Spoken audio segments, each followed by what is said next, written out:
Welcome to my channel દોસ્તો ટેકની વાતો ચેનલમાં તમારું સ્વાગત છે। દોસ્તો આજના વિડીયોમાં આપણે વાત કરીશું સાદા મીટર અને સ્માર્ટ મીટર વિશે। દોસ્તો સાદા મીટર અને સ્માર્ટ મીટર વચ્ચે શું તફાવત છે અને સ્માર્ટ મીટરને લઈને જે અહીંયા વિરોધ થઈ રહ્યો છે એ કેમ થઈ રહ્યો છે એ વિશે પણ આ વિડીયોમાં હું તમને ચર્ચા કરીશ।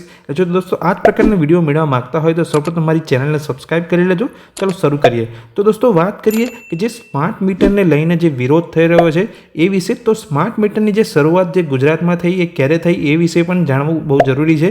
તો સ્માર્ટ મીટર જે લગાવવાની જે શરૂઆત ગુજરાતમાં થઈ એ જાન્યુઆરી 2024થી થઈ અને શરૂઆતમાં સુરત, જામનગર, ગાંધીનગર, વડોદરા જેવા મુખ્ય સ્થળોએ સ્માર્ટ મીટર સપ્લાય અને ઇન્સ્ટોલ કરવાનું કામ અહીંયા સોંપવામાં આવ્યું હતું। વાત કરીએ એક ન્યૂઝ આર્ટિકલ પ્રમાણે દોસ્તો વાત કરીએ તો DGVCLના ચીફ એન્જિનિયર અને પ્રોજેક્ટના ઇન્ચાર્જ JS કાદરીએ જણાવ્યું કે શરૂઆતમાં 50,000 સ્માર્ટ મીટર બોક્સ ખરીદ્યા હતા, જેનું હાલમાં અત્યારે પરીક્ષણ ચાલી રહ્યું છે અને ગ્રાહકોને નિયમિત રિચાર્જને સક્ષમ કરીને તેમના ફોન પર મોબાઈલ એપ્લિકેશન ઇન્સ્ટોલ કરવાની જરૂર પડશે અને આ પાવર આઉટેજ રિયલ ટાઈમ નોટિફિકેશનની સુવિધા પણ આપશે।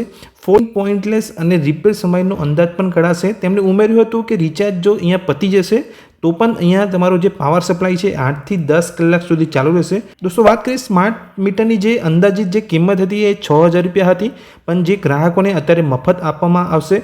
દોસ્તો હવે વાત કરીએ સાદા મીટર અને સ્માર્ટ મીટર વચ્ચે શું તફાવત છે। સૌપ્રથમ વાત કરીએ સાદા મીટરની। તો સાદા મીટરની અંદર વીજ વપરાશ પછી તમારું અહીંયા બિલ ભરવાનું હતું। સ્માર્ટ મીટરની અંદર તમને પહેલાં પૈસા ભરવાના રહેશે, ત્યારબાદ તમારું અહીંયા લાઇટ બિલ જેવું અહીંયા જનરેટ થશે અને તમને વીજળી તમે વાપરી શકશો। અને અહીંયા સાદા મીટરની અંદર બિલ રીડિંગ માટે કર્મચારી આવતા હતા, અહીં બિલ રીડિંગની પણ જરૂર નહીં પડે સ્માર્ટ મીટરની અંદર।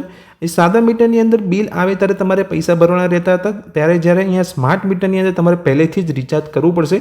અહીંયા જૂના મીટર એટલે કે સાદા મીટરની અંદર રોજનો વપરાશ તમે જોઈ શકતા ન હતા, જ્યારે સ્માર્ટ મીટરની અંદર અહીં તમે રોજનો વપરાશ જાણી શકશો મોબાઈલ એપ્લિકેશન દ્વારા।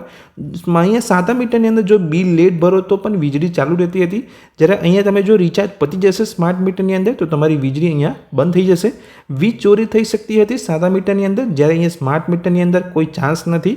અહીંયા સ્માર્ટ મીટરની અંદર ચોરી થવી અહીંયા અશક્ય છે। આ મીટરની અંદર કોઈ સ્માર્ટફોનની જરૂર નથી પડતી, પણ જ્યારે સ્માર્ટ અહીંયા મીટર જ્યારે લાગશે તો તમારે અહીંયા ફોનની અંદર રિચાર્જ કરવા માટે એટલે અહીંયા ફરજિયાતપણે તમારે સ્માર્ટફોન હોવો જરૂરી છે। તો દોસ્તો અહીંયા મેં વાત કરી સાદા મીટર અને સ્માર્ટ મીટરની વચ્ચે શું ફરક છે, શું તફાવત છે, અને સાથે વાત કરી કે સ્માર્ટ મીટરનો જે વિરોધ થઈ રહ્યો હતો એ વિશે પણ મેં અહીંયા ચર્ચા કરી। જો વિડીયો તમને ગમ્યો હોય તો વિડીયોને લાઇક કરજો, ચેનલ પર નવા છો તો ચેનલને સબસ્ક્રાઈબ કરી લેજો। Thank you.